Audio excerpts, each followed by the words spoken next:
Hey guys, welcome to Punchline. I'm Justin Sims. For this episode, we're going to break down a little more specifically the ESPN Plus 10 card this weekend, Saturday night, live on ESPN Plus.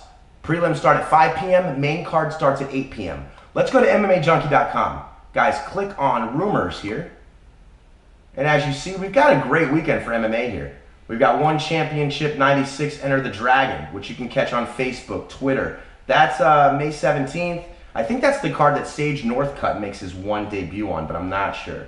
But he's always fun to watch, even when he's getting beat up.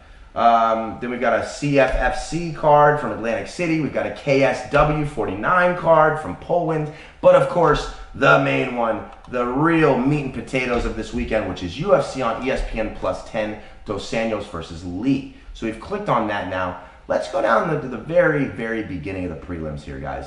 Julio Arce is a huge favorite here over Julian Erosa.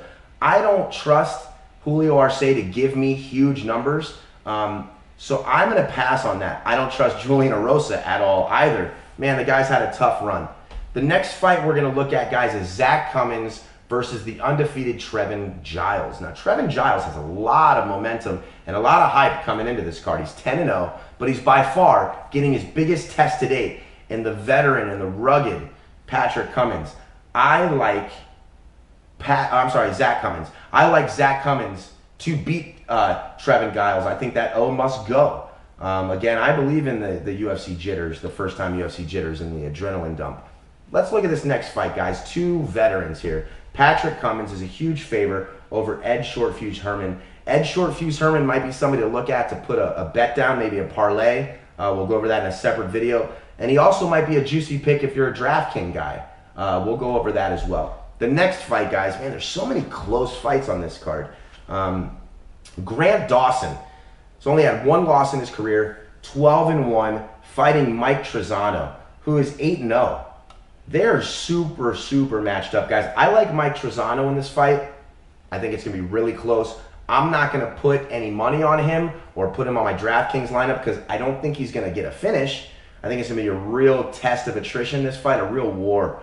But I think he comes out on top. Next fight, we've got a debuting fighter here, Charles Jourdain fighting Desmond Green. Man, Charles Jourdain must have a lot of balls and hype to get his UFC debut against a guy like Desmond Green. Is not easy. I mean, Desmond Green's fought everybody from felony Charles Bennett to our current interim champ, Dustin Poirier. This is really going to see if Charles Jourdain has what it takes to fight with the best. I like Desmond Green in that fight, though.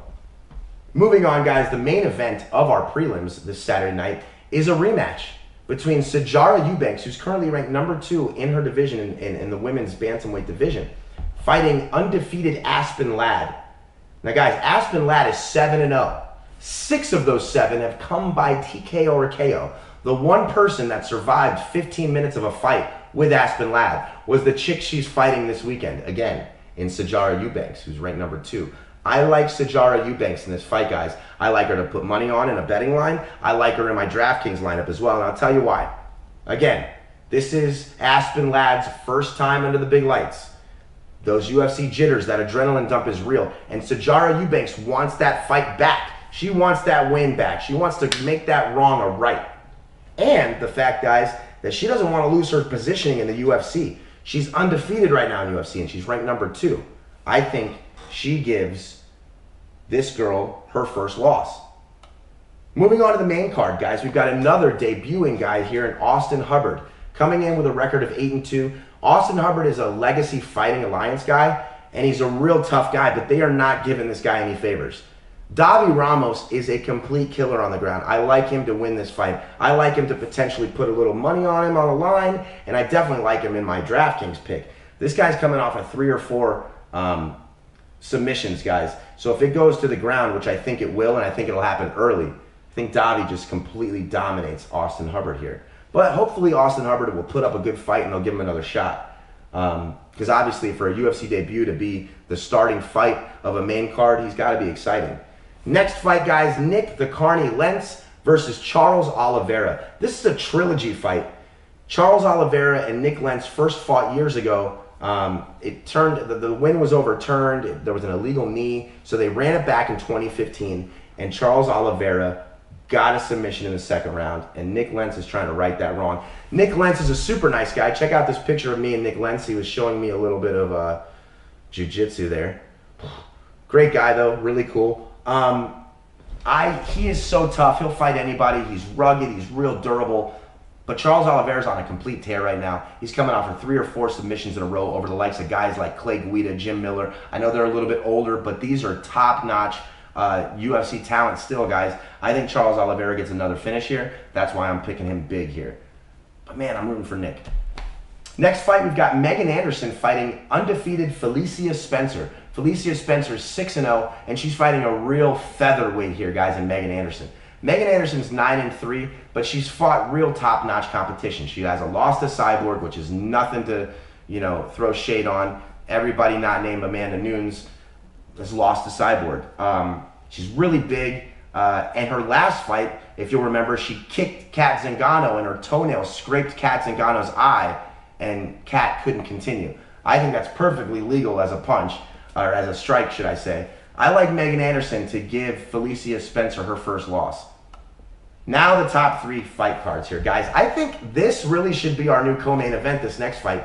12-1, Ian Heinisch versus Antonio Carlos Jr., Shoeface. Antonio Carlos Jr. is 10-2, guys. I like Antonio Carlos Jr. in this fight. I'm not sure if he's going to get a finish. He's had a lot of submissions lately. He's making a lot of points on the DraftKings. But this is a tough fight for him. I'm not sure if I'm going to put him in my DraftKings lineup, or I'm definitely not going to put any money on a line on these two. I just think they're so evenly matched. But I do favor Shoeface Antonio Carlos Jr. to give Ian Heinisch his first loss in UFC and bring his total overall record to 12-2. Now, our co-main event Saturday night, guys, is Vicente Luque, who was originally slated to fight Neil Magny.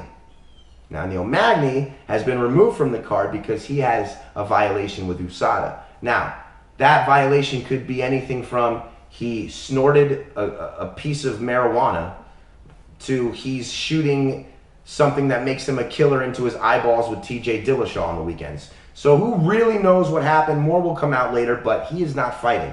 So they've replaced him as of the last 24 hours with a gentleman named Derek Krantz. Derek, man, you must be exciting for them to give you a last-minute co-main event slot, or you're from Rochester. But Vicente Luque is a killer.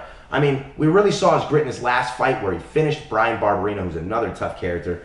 I just see him eating him up with strikes. If he decides to take it to the ground, I think he molests him there as well. I'm big up on Vicente. He wins this fight in dominant fashion on Saturday. Now, for our Coca-Cola Classic of the evening, the best thing in the evening, our main event, we've got our former lightweight champion, Rafael Dos Anjos, with an overall record of 28-11, fighting the Motown phenom, Kevin Lee, who's coming in at 17-4. Now, both of these guys desperately need a win. Rafael Dos Anjos, his last 2 losses, and this is nothing to throw shade on either, his last 2 losses were to interim champion Colby Covington, who wrestled him to death for a unanimous decision, and the current champ, Kamaru Usman, who wrestled him to death in their fight. Kamaru Usman and Colby Covington are slated to fight next to see who the real man of this division is. So Rafael Dos Anjos has only lost to the 2 best guys in the division. So that's nothing to throw shade on. Now, Kevin Lee's last fight, he was hurt and lost a decision to Ally Aquenta. I like Rafael Dos Anjos in this fight, guys. I like him by a late TKO or submission. Let me know what you think. I know Kevin Lee's a monster. These guys are 2 guys that just found a new home at 170. So they're happy this week. They're able to eat. They feel like they're primed at peak performance. This is going to be a competitive fight. I do see Kevin Lee slamming Rafael Dos Anjos to the ground. But Rafael Dos Anjos is comfortable off his back. He's got a great jiu-jitsu game. Striking-wise, I think they both hit really hard. I think Rafael Dos Anjos has a little more variety in his striking as far as like knees and elbows and kicks and things like that. Kevin Lee just kind of, has that brute force kind of attack. So it's kind of even on the feet in my mind, but I have RDA winning.